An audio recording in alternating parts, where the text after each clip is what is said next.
Meus amados e queridos irmãos, eu vos saúdo com a doce e gloriosa paz do Senhor. Queremos, em meio às dificuldades da vida,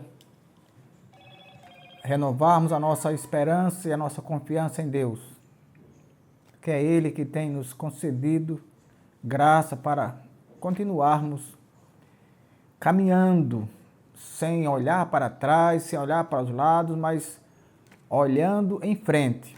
Só Deus pode fazer isso. Não darei maiores detalhes, mas continuo confiando em Deus. Obrigado por você ter nos ajudado, cooperado conosco nesta caminhada. E você que tem assistido os vídeos, tem compartilhado, você que é inscrito, você que tem informado a existência deste canal para o progresso da evangelização. Deus abençoe aonde quer que você esteja. Você seja abençoado pelo Senhor. Queremos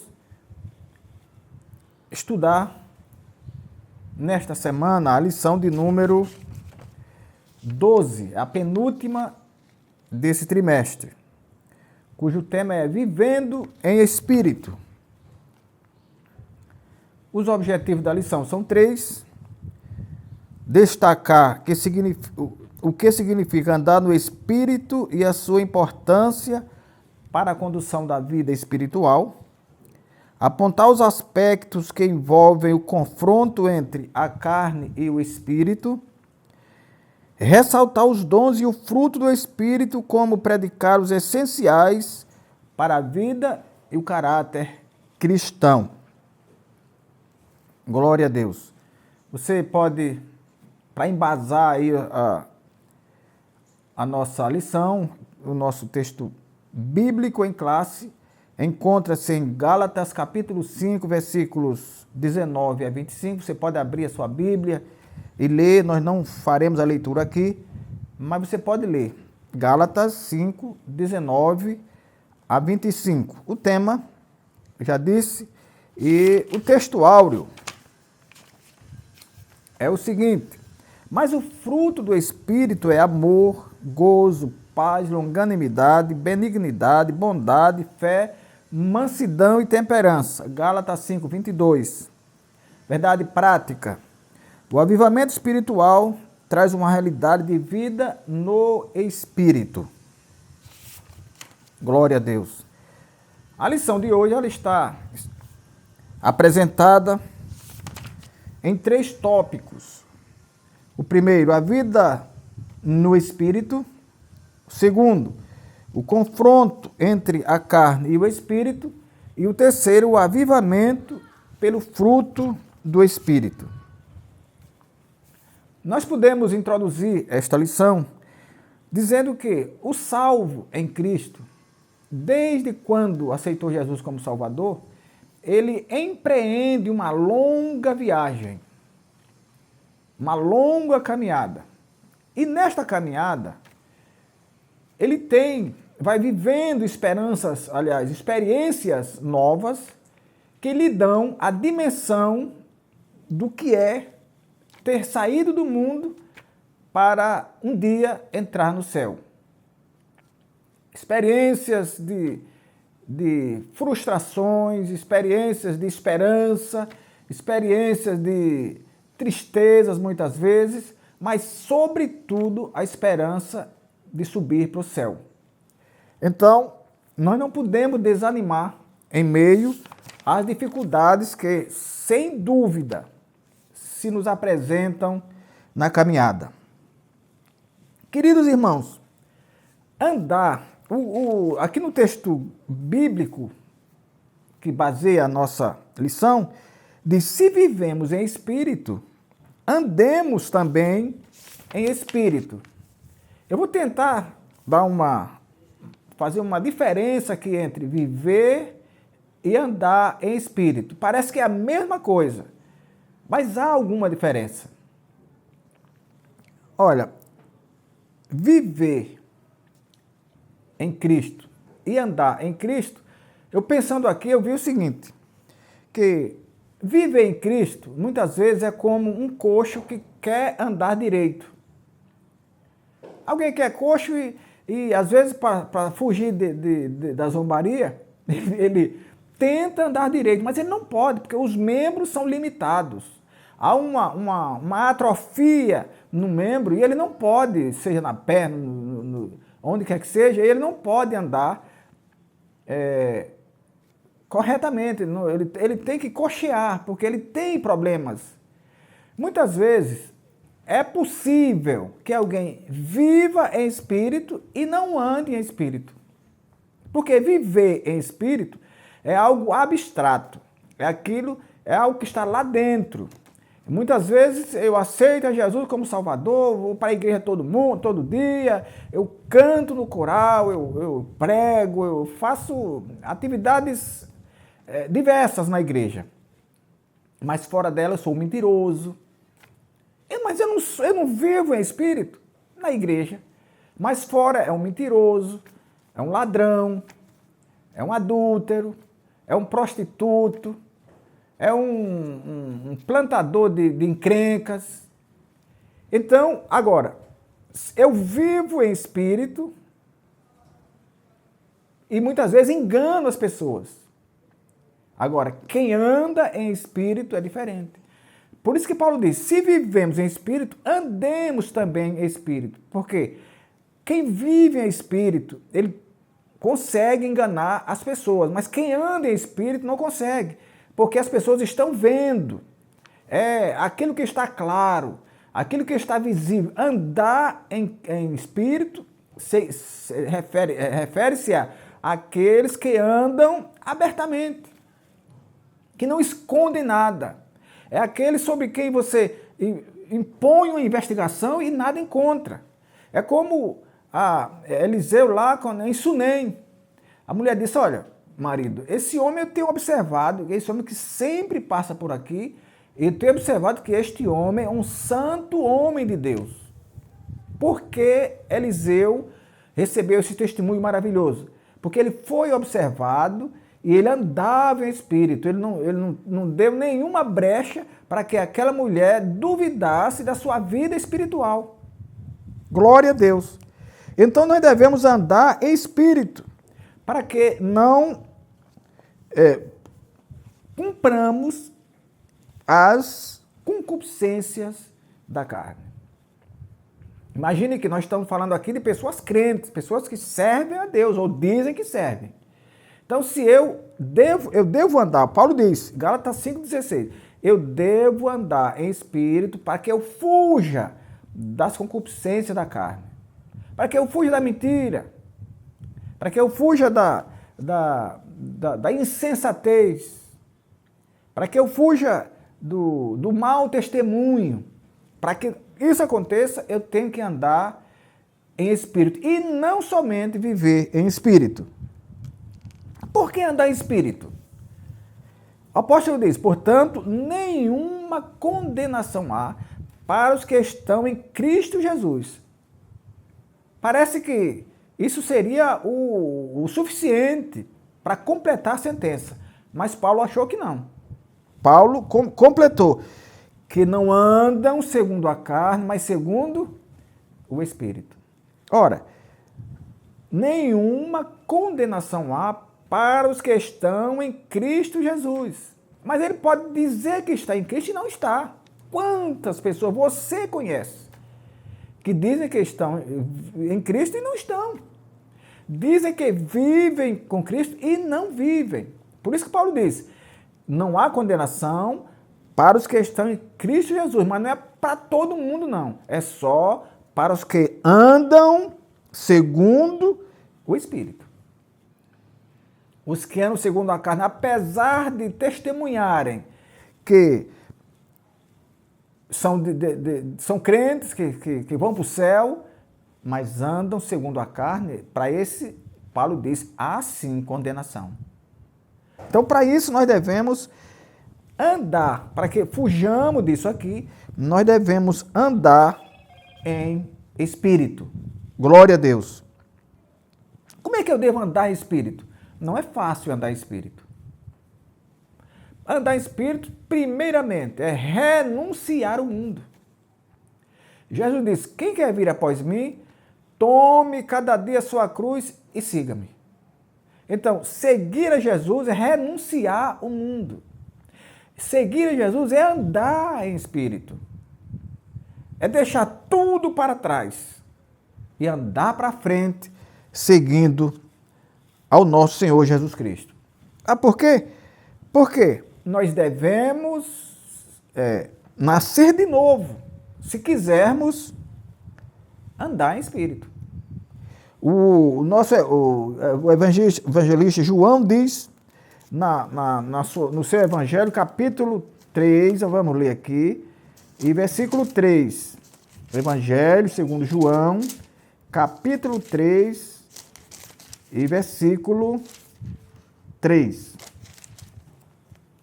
Jesus respondeu e disse: na verdade vos digo, que aquele que não nascer de novo, não pode ver o reino de Deus. Então, para andar em espírito, tem que nascer de novo. Não o nascimento que Nicodemos pensou, voltar para o ventre da mãe e nascer de novo. Não, é o nascimento espiritual, é largar o mundo, é esquecer dele. Na segunda carta de Paulo aos Coríntios, capítulo 5, versículo 17, ele diz também, vamos ler aqui o que é que Paulo diz em 2 Coríntios 5, 17. Assim que, se alguém está em Cristo, nova criatura é. As coisas velhas passaram e tudo se fez novo. Andar em espírito é esquecer o passado. As coisas que só serviam de escândalo para nós. As coisas que serviam de tristeza. Nós deixamos tudo e agora andamos em espírito. Glória a Deus. O confronto entre a carne e o espírito. O confronto entre a carne e o espírito. Olha o que Paulo diz na carta aos Romanos.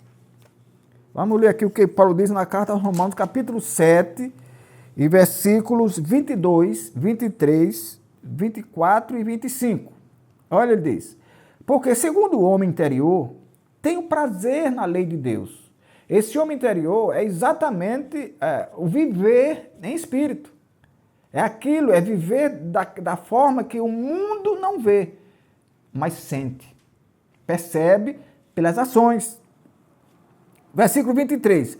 Mas vejo nos meus membros outra lei que trabalha contra a lei do meu entendimento e me prende debaixo da lei do pecado que está nos meus ombros, nos meus membros, isto é, essa lei que luta contra o entendimento exterior, o interior, é exatamente a carne, a lei da carne, os desejos da carne, que trabalham, que mitiga contra o espírito.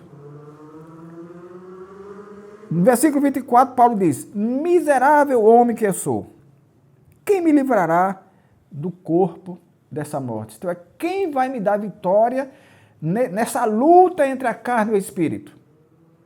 Quem vai me dar vitória? Jesus vai dar vitória. Fora dele, a carne vai vencer. Fora dele, o espírito vai desaparecer. Paulo diz ainda: mas dou graças a Deus por Jesus Cristo nosso Senhor. Assim que eu mesmo, com o entendimento, sirvo à lei de Deus, mas com a carne, à lei do pecado. Então, meus amados irmãos, esse confronto é inevitável na nossa vida. Ninguém se livra dele. Da existência do confronto. Agora, dos males dele, o Senhor nos livrará. Paulo diz: quem me livrará do corpo desta morte? Quando ele diz isso, ele está dizendo que só Deus vai livrar. Não é o pastor que vai livrar, não é o patrão, não é não são as orações seguidas, não. Só Jesus nos livra dessa perseguição que a carne exerce sobre o espírito. Mas nós somos vitoriosos porque sabemos que Deus é o nosso guardião. O apóstolo João ainda diz, não ameis o mundo, Paulo, não ameis o mundo. Aliás, o apóstolo João, o evangelista João, não ameis o mundo, nem o que no mundo há. Se alguém ama o mundo, o amor do Pai não está nele. Porque tudo o que é no mundo, a concupiscência da carne, a concupiscência dos olhos e a soberba da vida não é do Pai, mas do mundo. Para que nós possamos fugir desse confronto espírito, ou carne e espírito, nós devemos abandonar de vez o mundo. Não é abandonar, se suicidar e morrer, não. Abandonar as práticas do mundo, as práticas do pecado, aquilo que nos tira da linha espiritual. Aquele que nos faz ou quer induzir a desacreditar ou descrer na Bíblia. Glória a Deus. Não ameis o mundo, porque quem ama o mundo, as coisas do mundo, não são do Pai, são do mundo mesmo. O que nós devemos andar são as coisas, ou amar, são as coisas espirituais, são os modelos bíblicos, são os bons costumes, são as boas práticas. É isso que nós devemos praticar. As obras da carne. Meus amados, a Bíblia diz, Paulo diz que as obras da carne são manifestas. As obras da carne são manifestas. A Bíblia diz que quem está nas trevas não vem para a luz para que as suas obras não sejam manifestas. Então, essas obras que Paulo relata, elas são pelo menos 16. E ele ainda diz mais, e acrescenta, e outras coisas semelhantes a estas. A obra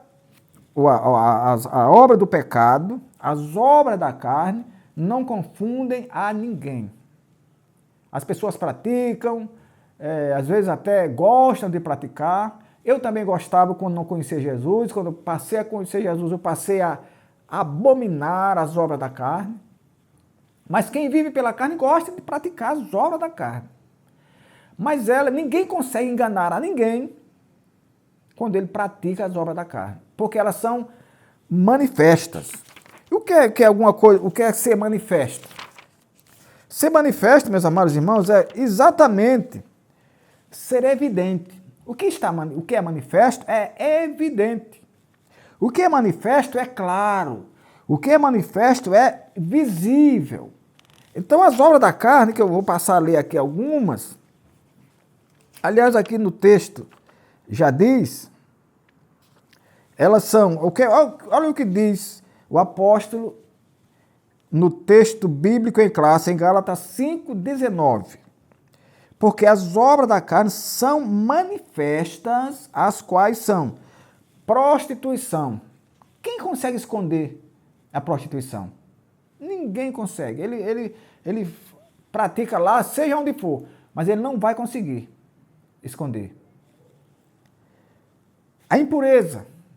O homem impuro, ele é impuro, e a mulher também, eles são impuros no falar, eles são impuros no vestir, eles são impuros nos compromissos, eles são impuros, eles manifestam a impureza.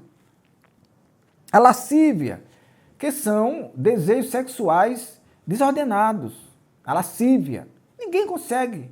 São manifestas, são claras, estão aí para todo mundo ver. Idolatria, feitiçarias, inimizades, porfias, que são brigas, emulações, são disputas, iras, pelejas, dissensões, heresias, invejas, homicídios, bebedices, glutonarias e coisas semelhantes a estas, acerca das quais vos declaro, como já antes vos disse, que os que cometem tais coisas não herdarão o reino de Deus. Glória a Deus. Então, meus amados irmãos, as obras da carne são manifestas. Diferente das obras do Espírito que nós vamos ver mais à frente. O avivamento pelo fruto do Espírito. O fruto do Espírito em sua vida. Aliás, vamos ver aqui. O fruto do Espírito, dons e fruto do Espírito são características essenciais para a vida e o caráter cristão. O uso dos dons espirituais sem a prática do fruto do Espírito pode ser apenas uma demonstração de egoísmo, de exibicionismo. Quantas pessoas você conhece, principalmente nas redes sociais, pessoas que se exibem como as mais crentes da atualidade. Pessoas que profetizam mentiras, pessoas que inventam sonhos. Tudo isso querendo demonstrar uma espiritualidade inexistente. Não é para isso que existe o fruto do Espírito. O fruto do Espírito existe para regular o trabalho na igreja, para edificar a igreja, para ensinar a igreja, e não para manipular alguns. E o fruto do Espírito, meus amados irmãos, é apenas um, mas ele se manifesta em 9 aspectos. E nós vamos ver aqui cada um deles. O amor. O amor, meus amados irmãos, é mais do que a filantropia. Filantropia é sustentar pobres, é doar. O amor é o sentimento que vem de Deus.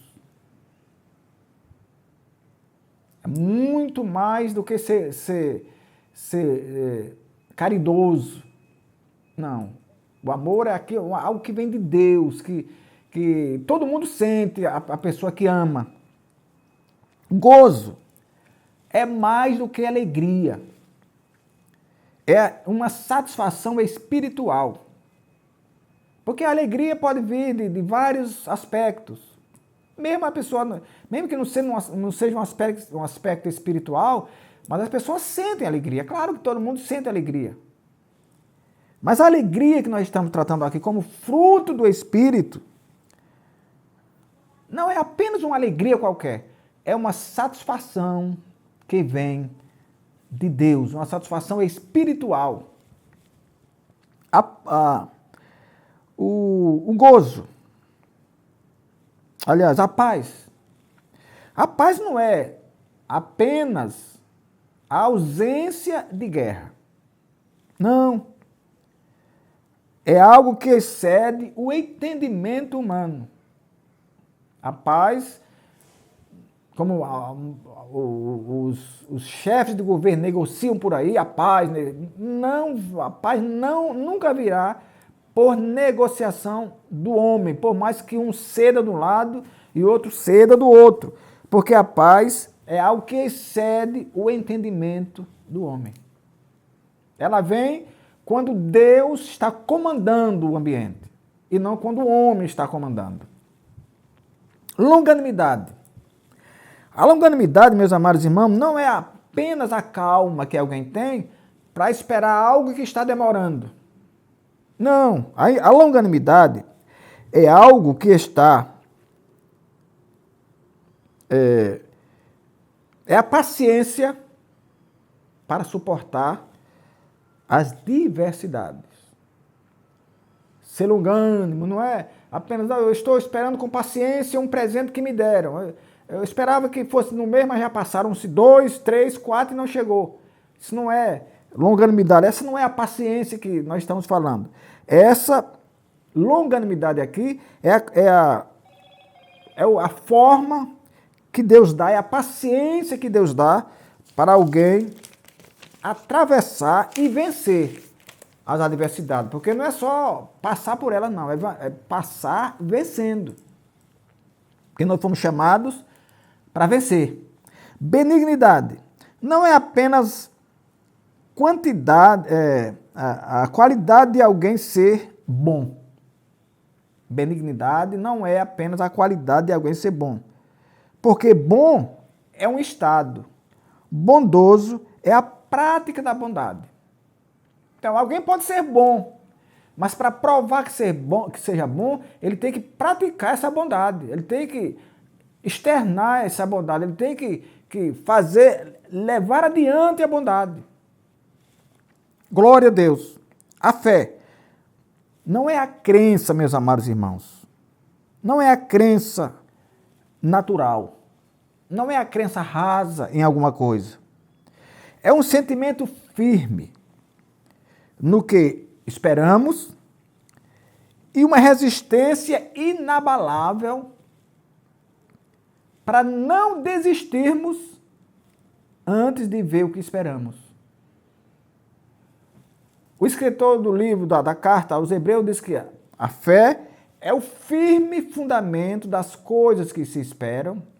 Firme, não é algo titubeante, não é algo raso, não. É o firme fundamento das coisas que se esperam e a prova das que não se vê. Isto é, eu só tenho fé quando eu creio pela Bíblia. É algo que Deus prometeu, crendo nele, eu sei que vou receber. Então, a fé firme. Mansidão. Não fala do que é covarde ou frouxo, mas daquele que é brando, moderado e defensivo. A mansidão não é frouxura. A mansidão não é covardia, não. A mansidão é brandura, a mansidão é moderação e a mansidão é defensividade. A pessoa que é mansa, ela é agredida, mas ela fica na defensiva, esperando que a situação melhore sem precisar que ela se exponha. Esperando em Deus, esperando numa providência de uma autoridade, sem ela se expor. É isso que é mansidão. Não é apenas ser frouxo e entregar os pontos logo, não. Temperança. Temperança, meus amados irmãos, é aquele que exerce controle sobre si. Uma pessoa temperada é aquela pessoa que controla a si mesma.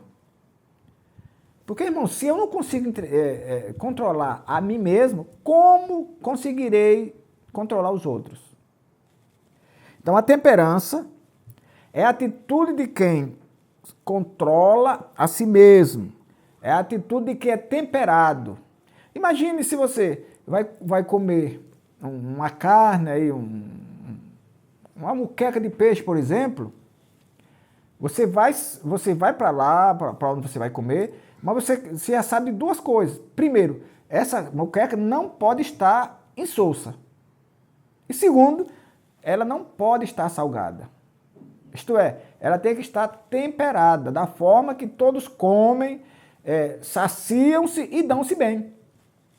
É isso que é a temperança.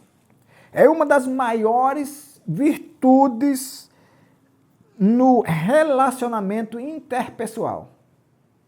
O temperamento, a temperança. A temperança, ela tem lugar em qualquer atitude, em qualquer ambiente. Mas no tratamento com pessoas, ela sempre deve estar presente. Porque nós tratamos com pessoas que têm sentimentos diversos. Tem pessoas que você tira uma brincadeira, chama ela de velha, ela leva na brincadeira. Às vezes é velha mesmo, tudo bem, eu sou velha mesmo. Tem outras que já está nos seus 80, mas não gosta de ser chamada de velha. Então, para nós termos esse relacionamento, nós devemos saber dessas coisas. Temperar aquilo que falamos. Por isso que a Bíblia diz que nós devemos ser prontos para ouvir. Ouve, processa. Agora, tem que ser tardio para falar.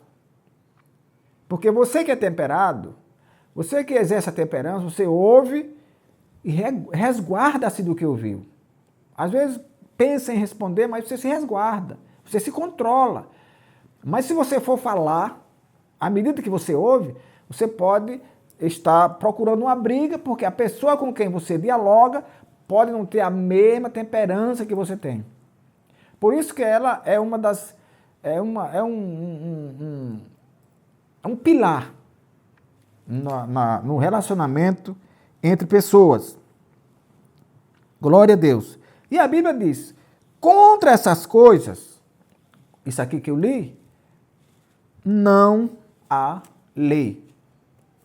Por quê? Porque, meus amados irmãos, nós estamos falando, a lei é algo que cobra resultado. A lei é fria, ela cobra resultado. A graça não. A graça oferece oportunidade. Nós podemos ver lá na cura daquele homem, do coxo, em Jerusalém. A Bíblia diz que ele foi curado no dia de sábado. Jesus curou e disse, toma sua cama e vai embora. Quer dizer, isso é a graça.